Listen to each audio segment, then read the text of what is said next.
Let's look at the men who are really in the shadows. The Bilderberg organization. Well, the first meeting was in 1954 at the Bilderberg Hotel in Holland. That's how they got their name.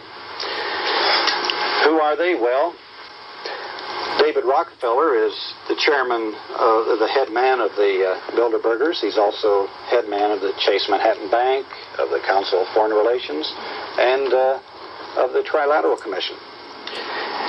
The participants are a mix of the most powerful men in the transnational oil sector of the world economy, the multinational banks, and also the important leaders of the world, political leaders. And this is supplemented by key congressmen, military leaders, representatives from the intelligence and police organizations like CIA and Interpol, the elite foundations, members of the mass media, and the Rockefeller think tanks and the elite universities.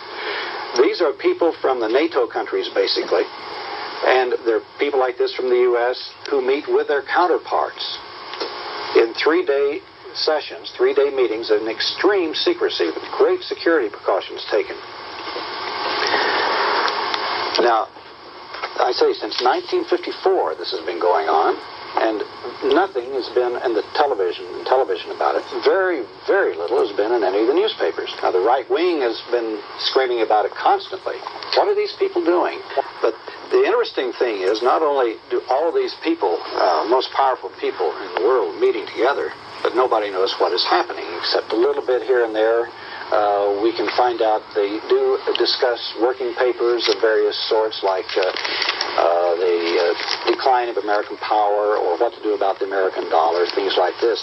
But basically we don't know. But there are a lot of very impressive facts about this. One is that several men who were invited to attend the Bilderberg meetings later became the number one or number two men in their government of their respective countries, like Gerald Ford, Helmut Schmidt, Nelson Rockefeller, Harold Wilson, Edward Heath, and Walter Mondale.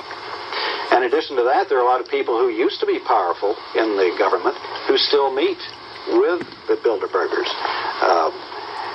And so you find a continuation of people. For instance, Dean Acheson, Dean Rusk, Henry Kissinger, Zbigniew Brzezinski.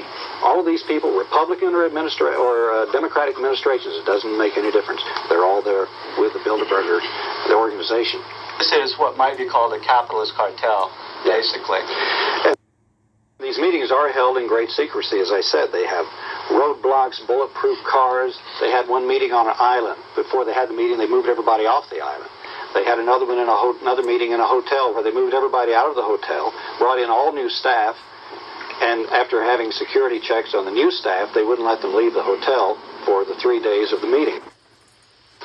One important aspect of the Bilderberg group is probably that here's the place where consensus is effected, so that they can present a worldview that's pretty much the same and work out any problems or rough spots which they may have in the international organization. President Roosevelt knew how power was wielded. In politics, nothing happens by accident. If it happens, you can bet it was planned that way.